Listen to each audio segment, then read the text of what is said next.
Alma of the Airwaves, Lucky of the orange couch, snoring at 9:30 in the morning on the 5th of January, 2022. Yesterday, I told you that it's 2021. No, it's 2022, as we agreed. Today, I'm going to read to you from my own book, Heather Speak, Good Midnight Insomniacs. It is my chapter, Planet Papillon.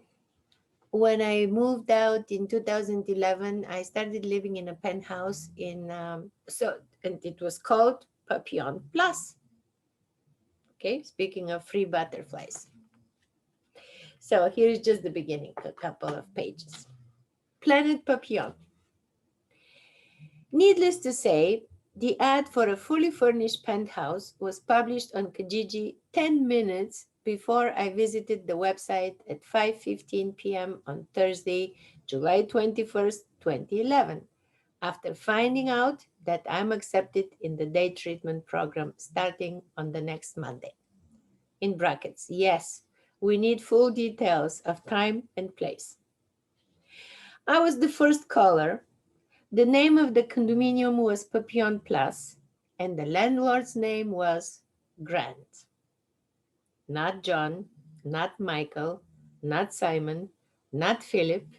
It was Grant. Let me repeat that. 10 minutes, Papillon Plus, Grant.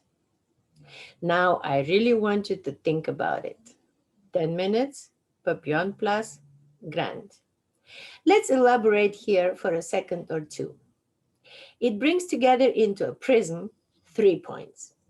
First, timing. Second, butterflies are free. 3, granting serenity. Was I by any chance in need of all three? Someone to grant me freedom? Now? Well, today me and Mr. Grant Bigelow are great friends. He took me last to Red Lobster for a Christmas get-together, and we laughed over beautiful food that if I become famous with my little booklet, he won't have any problems renting out this property in the future for much higher amount of money. It will become a landmark of Mississauga. Here lived the famous writer Alma and tra-la-la-la-la-la-la-la-la. Grant's entire family is involved in his successful realty business, and I admire their class and wonderful manners. He is also the fastest fixer of refrigerators in the world. Almost immediately after I moved into Papillon Plus on Tuesday, July 26th, I started feeling a funny tingling in my fingers, my brain and my soul at the same time. It was definitely an urge of some sort, but I couldn't figure it out at all. I thought it was a sheer nervousness from being in a new place, plus the guilt of leaving the cat and the house behind. But the confusing thing was that such negative emotions felt actually very good and awfully right. For the first 2 weeks or so, I had persistent dreams of Gabriel Garcia Marquez's novel 100 Years of Solitude, my favorite book of all times, which I knew almost by heart in English and in Bulgarian, and I kept buying it as a gift for friends and family, only to be able to dedicate it as, to you, my dear ex, from Alma, terribly envious that you're going to enjoy the greatest privilege of reading this masterpiece for the first time. And snobbish crap like that. Anyway, the thought of the book and Marcus chased me systematically for the first 2 weeks in my new nest for some very weird reason. And honestly, on Friday, August 12th, when I graduated from the day treatment, entering the apartment, it finally hit me. I figured out what was circling in my brain. I remembered reading long time ago how Marcus wanted to write a book about his grandparents' house since he was 18 years old, but couldn't find the right tone for years. And all of a sudden, in 1965, going to Acapulco on a vacation with his family and entering the hotel room He got literally struck by the idea and that tone.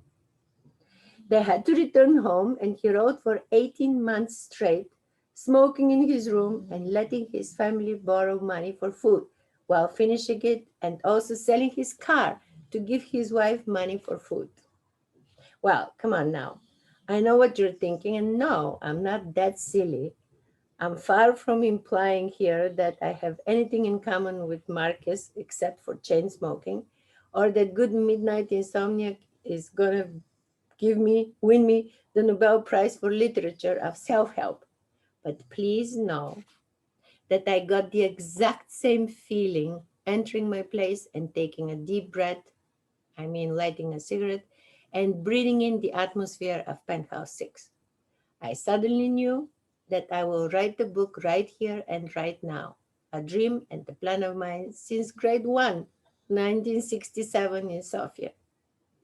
I just realized that in a very matter of fact fashion, and it was no big bang, just a big relief, and it brought a big smile to my face. How on earth can you not believe every single word of Marcus' magical realism in his 100 Years of Solitude? It surely was real, and it definitely felt like magic. Now you know about that too.